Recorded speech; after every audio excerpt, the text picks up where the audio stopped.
Well, the year 2020 has been quite a doozy, and I don't quite know what lessons to draw from it, except that it seems that what defines us is not the plans that we make. Those are the things that we think will define us. But what actually defines us is how we respond to things that we didn't plan, how we respond to events that we didn't choose and that we couldn't have anticipated. Now, if you cast your mind back to 12 months ago, exactly, it was Christmas, and of course we were choking on smoke. And some of us were dealing with the possibility that our holiday plans might be complicated, and it was all very frustrating, but at least we knew at a deep level that this would be over within a few weeks, and we could go back to the things that we had already planned for this year. Little did we know the horror that was to be the rest of January, and even when we'd gotten through that, we had no idea that the year 2020 was only just getting started. And now we meet again, we're in the middle of new uncertainties, different ones, and these are all on top of all of the regular garden variety frustrations that just hit any person or any community in the course of a year. Grief, sadness, frustration, disappointment. But on top of all of the big stuff that's been going on globally this year, it's all just seemed at times a bit much, frankly. What defines us, as I said before, is not what we plan. It's how we respond to things that we didn't plan.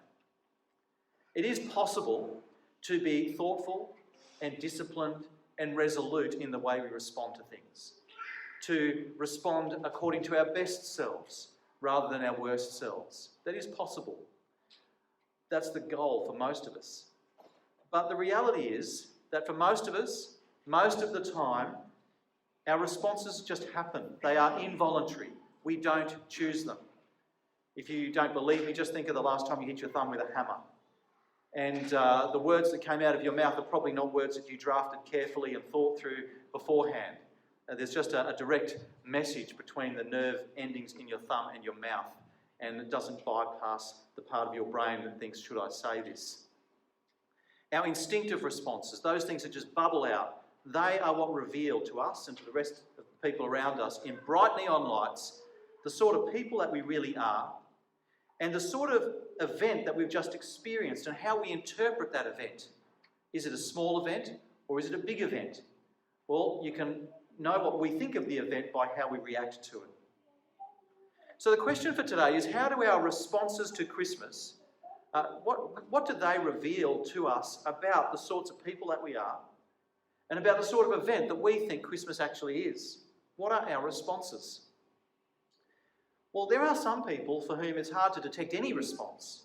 The only noticeable change at Christmas time is that life gets a bit busier, a bit more stressy as they go to various family events and go through their shopping list and so on. But I think for most people there is at least a moment here or there, maybe just through the words of a carol that they hear playing as they walk down the shopping aisle. There are moments where they just are reminded that there is something significant that we're celebrating. We may not know what it is, we may not fully understand it, but maybe there's something here to be explored. There are moments where the message kind of sneaks past our defences, and the question then is, how do we respond when we have that flicker of recognition that there's something more? Do we respond with a sense of wonder? I think a lot of people do. Do we respond with maybe some mild guilt? The feeling that this is something that we wish we'd paid more attention to in the past 12 months. Maybe even a little bit of resolve. This is something I'll pay more attention to in the next 12 months. Well, in the readings that we've had today, particularly the reading from Luke's Gospel, we have a whole bunch of people, and they're all responding to events that they didn't choose, that they couldn't have anticipated. And of course there's Mary and Joseph, and we know about the events that have rocked their world, that they are responding to. But there's also a whole nation uprooted as people are responding to the decisions of people like Emperor Augustus, powerful people far away whose words and decisions have a profound impact on the little people. But at the heart of our reading, there is an event happening that is in a different league, a completely different league, an event for which no human being is responsible, and this is an event that God has accomplished, and as you know, it is centred on the birth of a child. I want us to notice especially the responses of the shepherds. Because the responses of the shepherds, I really warm to these shepherds. For one thing, there's just a lovely, full emotional range of the things that they experience. You know, at one point in our reading, we read that they are in terror.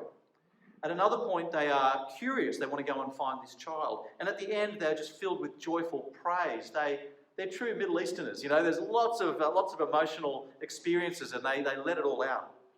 Their responses are, I think, entirely natural and entirely spontaneous. They are entirely appropriate if the event that they've experienced is what they think it is. And these responses are also entirely inappropriate if what they have experienced is just a minor event, a small event of moderate importance.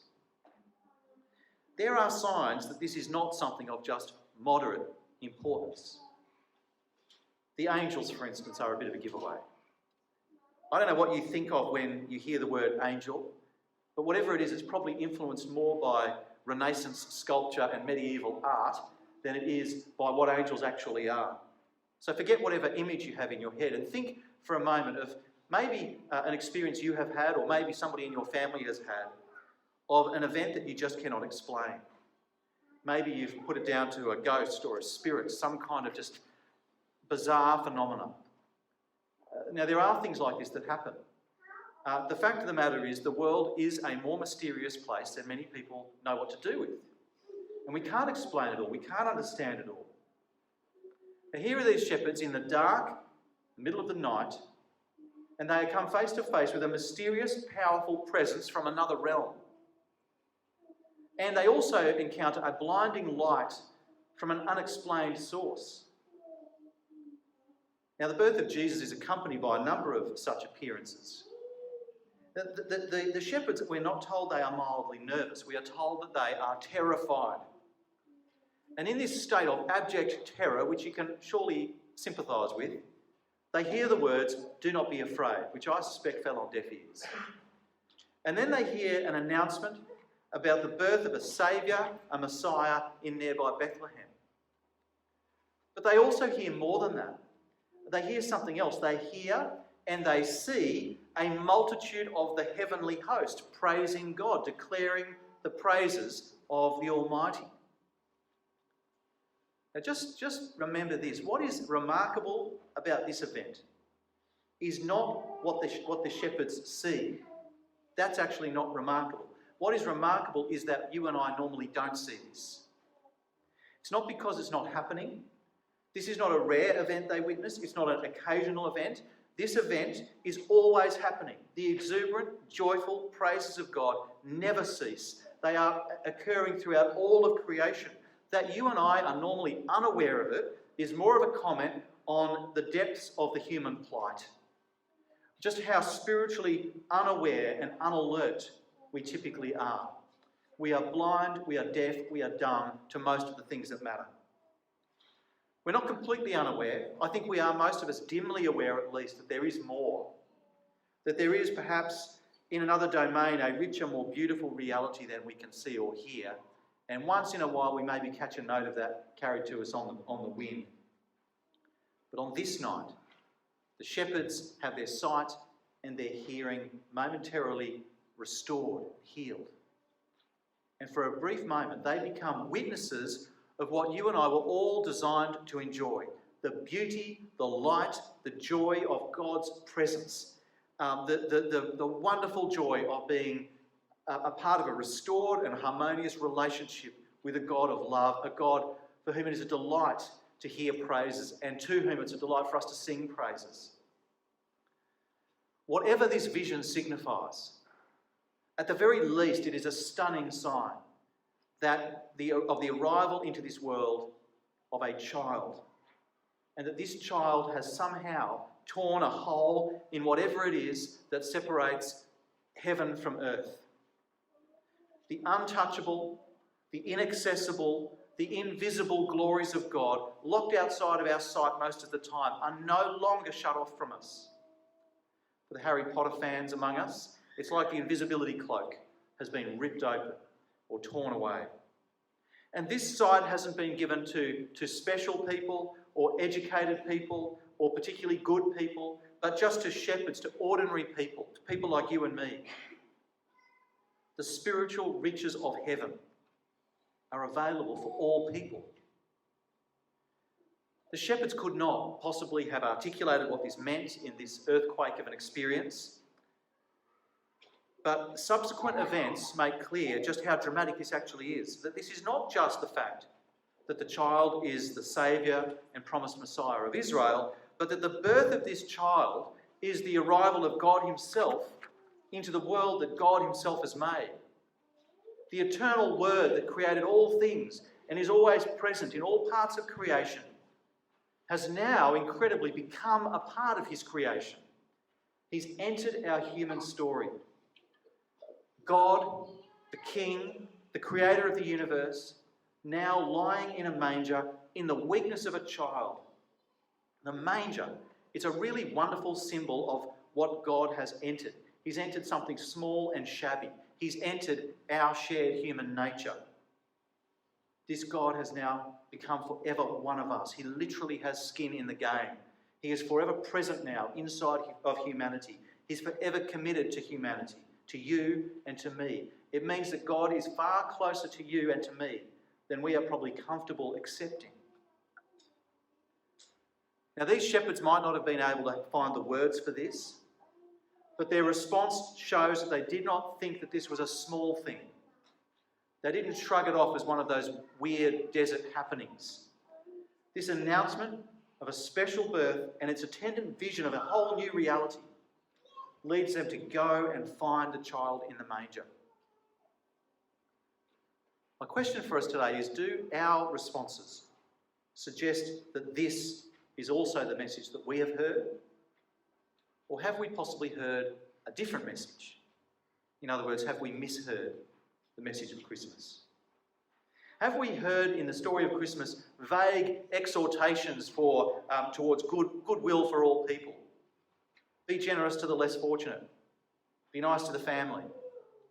All fine messages, but they're not exactly the messages that inspired these shepherds on that night. I suspect that many of us have misheard the Christmas story. We take this amazing story and we translate it, we receive it as if it's sort of the equivalent of some amazing diet. It's interesting, it's potentially helpful for me, beneficial, but it's basically optional. It's certainly not enough to terrify me as these shepherds were terrified. It's not enough to inspire me to go and search for this child. It's not enough to provoke any actual movement in my life. What can explain this bizarre, strange, underwhelming response that we instinctively have to the Christmas message? It's slowness to really grip our hearts. I mean, I feel this as well. It might be that we don't understand the content of the message and its significance, but it might be that we understand it. Our failure is simply a failure of the imagination. That whatever our sort of formal beliefs about God, our imaginations have been well trained by the culture that we are in to block out any reality that we can't see, no matter how important, no matter how wonderful it is. If our imaginations allow God into the frame at all, it's very much in the distant background, far from us, a presence who cares little and expects little from us.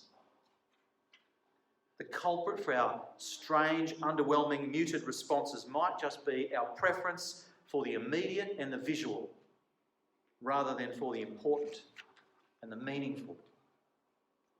So whatever our minds tell us, unfortunately our imaginations just refuse to engage with the reality that the shepherds have in fact encountered. Our imaginations shut us out of that infinite, light-filled world of praise and joy that the shepherds glimpsed. And they lock us instead into this horrible, small, bleak world that's been so well summarised by the year 2020. I think this is part of the value of children's pageants, actually, and Christmas carols, and nativity scenes, and candles, and all that sort of stuff. I think these things help unlock our imaginations a little bit, and help to provoke, in some small way, a sense of wonder. Because that is the proper response. That's not an illusion. That is the proper response to the good news of Christmas. And so this Christmas, my call to us all is to try to hear this richer story. and to hear it in its dramatic fullness, to allow our imaginations to engage with it too, to really revel in what it might mean for us that the birth of this child has opened a door into a fuller reality through which you and I can share in the praises of God. A door through which God the Creator can enter and become part of his creation, a participant, a sharer in every detail of our life and story. It's opened a door through which God has entered in weakness as a helpless child and would eventually enter in weakness on a Roman cross for the sake of ordinary people like shepherds, ordinary people like you and me that he set his love upon for some reason. That Jesus coming into the world has opened a door that shines light through it, light into our darkness, and invites us to walk in the light of God's presence. God has acted in our world. That is done. The only thing yet to be clarified is our response. And it's our responses that reveal how much we really understand about the story.